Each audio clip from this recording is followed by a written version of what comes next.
1월 26일 정전 시장입니다. 뉴욕 3대 지수는 상승 마감했고 필라델피아 반도체 지수만 약보합으로 마감을 했습니다.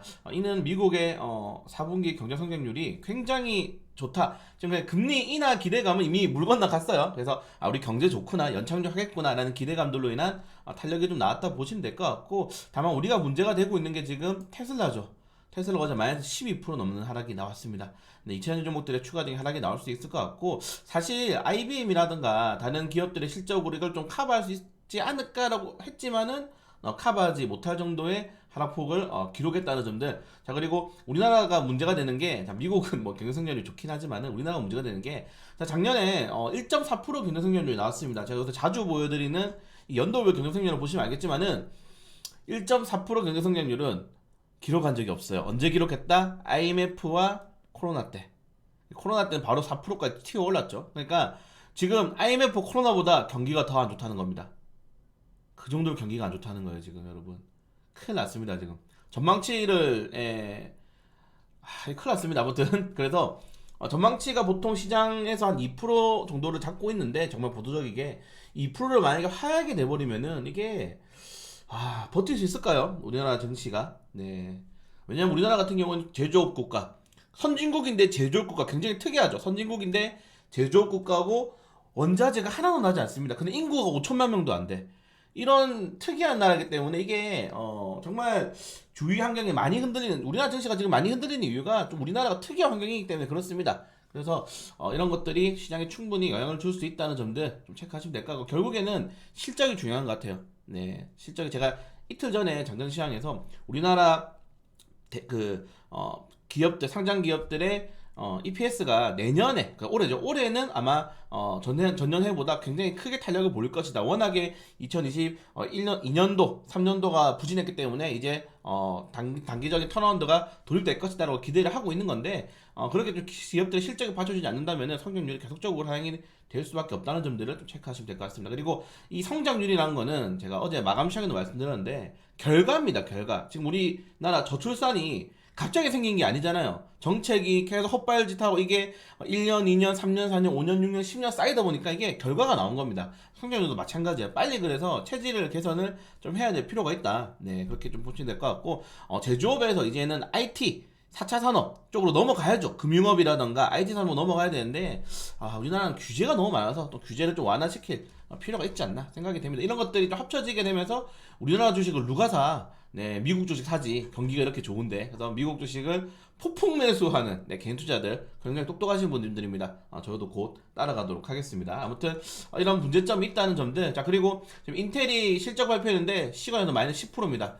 여러분들 인텔이 반도체 기업이죠. 네, 지금 AI 관련된 업종들이 말 그대로 오버슈팅을 기록을 하고 있는데 2024년도에 실적 가이던스에 대해서 굉장히 좀 부진하게 전망을 하게 되면서 시간으로 크게 하락이 나온 모습. 이거 생각해보세요. 우리나라 지금 원투펀치가 자동차 2차전지랑 반도체인데 2차전지 지금 무릎 꿇었죠. 근데 반도체까지 여기서 무릎 꿇어버리면 굉장히 풀어질 수 있습니다. 문제가 돼요. 그래서 앞으로 계속 실적을 발표하는 텍사스 인스트루먼트라든가 마이크론 테크놀로지 이런 것들이 중요하긴 하겠지만은 일단은 인텔이 실적이 박살났다. 네, 그리고 지금 이 반도체도 너무 많이 올랐어요. 우리나라가 지금 반도체 종목들이 대부분이 50위주 신고가기 때문에 좀 조심해야 될 필요가 있다는 점도, 제가 샘 올트만이 인천공항에 내리는 순간 반도체 종목들이 이제 제도 소멸될 거라 말씀드렸는데 조심해야 될 필요가 있습니다. 이익중이 보신 분들은 좀 빨리 임매도를 하시는 걸 추천드리도록 하겠습니다. 네, 그리고 하나의 또 리스크가 지금 트럼프 대통령이 사실상 내년에 올해죠. 올해 이제 대통령 선거하게 되면은 90% 이상 트럼프 대통령이 지금 당선의 지지율이 엄청 벌어졌어요. 보통 5% 이상 벌어지면은 사실상 확정이거든요. 네, 그렇기 때문에 바이든 대통령이 이걸 꺾기 위해서 사실 엄청난 부양책을 한다면은 시장에서는 땡큐. 네, 땡큐지만은 트럼프 대통령이 당선된다면은 이 트럼프 노믹스가 된다. 사실 미국과 중국의 무역 분쟁을 처음 일으킨 게 누굽니까, 여러분들? 트럼프 대통령이잖아요. 그때 기억나시죠? 네, 그래서 또 기억납니다. 그때 힘들었는데 트럼프 노미스가 되면은 무역 분쟁이 중국이랑 더욱 더 심해질 것이고, 이로 인해서 그리고 트럼프 대통령이 또 당선되는 경우에는 달러 가격이 크게 오를 수 있다. 골드만삭스가 전망됐기 때문에 이런 것들이 좀 계속적으로 부담이 되고 있는 현재 상황입니다.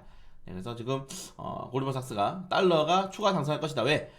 트럼프 대통령의 슬로건이 뭡니까? 미국을 다시 위대하게잖아요. 근데 그렇기 때문에 법인세 엄청 깎아주고 특히 리쇼어링 해외에 나가는 기업들 한국에 들어오면 우리나라랑 절대 다르죠. 우리나라는 법인세가 세계 최대 그 기준인데 거의 지금 우리 트럼프 같은 경우에는 법인세 막 당선되자마자 거의 5%씩 막 10%씩 깎았죠. 세액면 공제 엄청 많이 때려주고 그런 정책들을 하게 되니까 사실 트럼프 대통령 때는 실업률이 그냥 제로 실업률이었습니다. 완전 고용이었거든요. 미국인들 전체가 완전 고용인 상황이었어. 그래서 아마 트럼프 대통령이 되면은 더욱더 자국 내 보호무역, 자국 내 기업 우선주의를 강화할 것인데 이런 것들은 국내 증시에는 그렇게 달갑진 않다는 점들 좀 체크하시면 될 것 같고 네, 뭐 이 정도까지 좀 오전에 이슈 보시면 될 것 같습니다.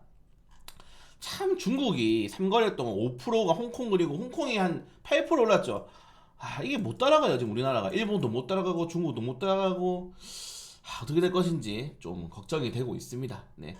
그리고 이제 금감원에서 네, 불법 유사투신 제가 영상도 올려드렸는데 요새 진짜 고도화됐어요. 그냥 지금은 이 깡패 집단들이랑 그 요새 사설 도박 잘 안 하잖아요. 토토하는 애들이랑 그리고 보이스피싱 하는 애들이 그냥 다 똑같은 애들인데 애들이 다 지금 유사수신으로 넘어왔습니다. 왜냐면은 만약에 그 내가 실수로 어떻게 보면 낚여서 피자분이 낚여서 계좌를 그 MTS에 쳐가지고 돈을 입금했어.